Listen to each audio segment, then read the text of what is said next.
Ready? Logic tayo ngayon. Logic, dagdag kaalaman. Ready na kayo? Yes! Sa bawat panalo ay siyempre mananalo ng tumataginting na 50 pesos. Ayan.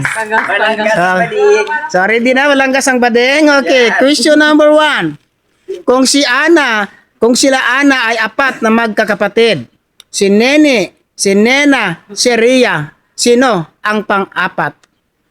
Ano sir ulit? One. Sino ulit sir? Kung sila, ano ba yun? Wait. Kung sila Nina ay apat na magkakapatid, si Nene, si Nana, si Ria, sino ang pang-apat? Nina! Ha? Si Nina! Si Nina! Correct! Correct kasi naunahan na siya agad. Oh my God! Tapos sabi ko, huwag yung sali yan eh.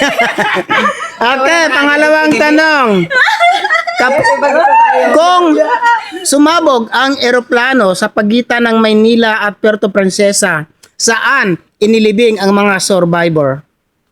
Salitin yan. Kuan, Cementerio. 2, 3, Ano nga sir? 4, 5. Wale! Okay. Next. Alam ko na. Kung sumabog ang eroplano sa pagitan ng Maynila at Palawan, saan ililibing ang mga survivor? Siyempre sumabog na, durog-durog na yun sila, hindi wala.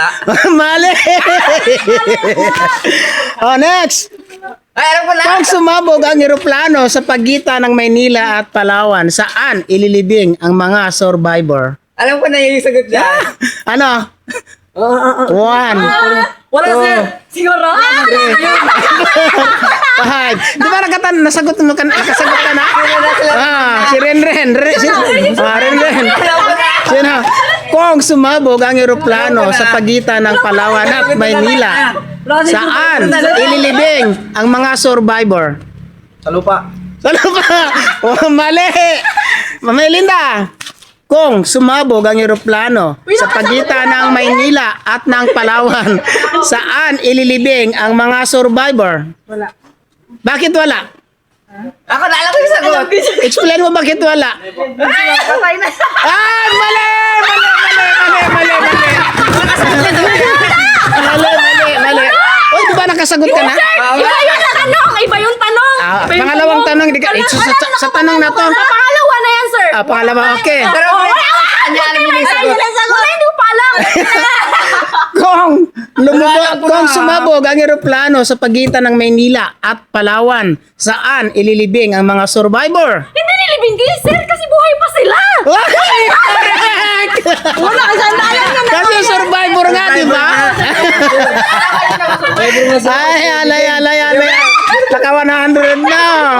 Abit ka. Gilid ka na. Gilid. Wala, gusto mo yung kaulanan!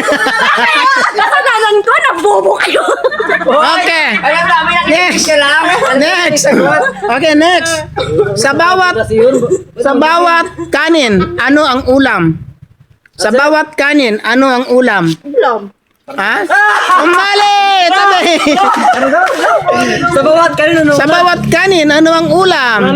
1, 2, 3. Sabaw. Correct! Sa bawat kanin. Sa bawat kanin. Di ba yung ulam sir? Soup yun, soup. At least sabaw. Ganun ba siya? Okay. Kung ang cat ay pusa at ang dog ay aso, ano ang sagot? Kung ang cat ay pusa, ang Kambing. dog ay... Correct! Uy, huwag ka magpakipakipakip. May ganun, kambing? Sagot, good. Di ba? Okay, last question kasi last na lang. Sorry sa hindi nanalo, ha? Okay. Tama, kaya pagkasa namin ito, bet, isa na lang! Bito ba? Okay, isa. Anong parte sa katawan ng tao ang pinakamalamig? Anong parte sa katawan ng tao ang pinakamalamig? 1.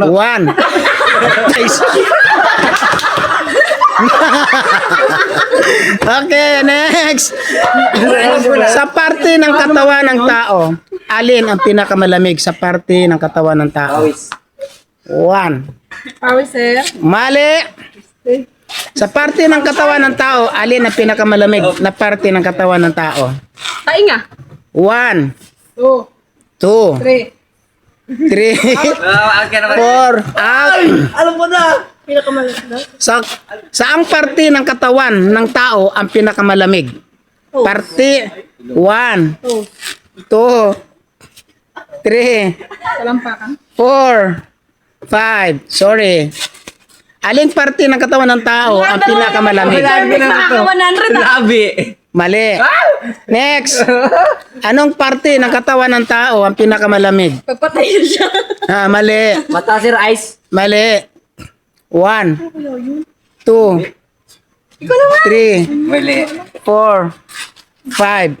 Next question na lang sir, wala makakasagot. Next question. Ay, wala na akong ibang tanong. Ibig sabihin, walang nanalo. Ang sagot po ay ngipin.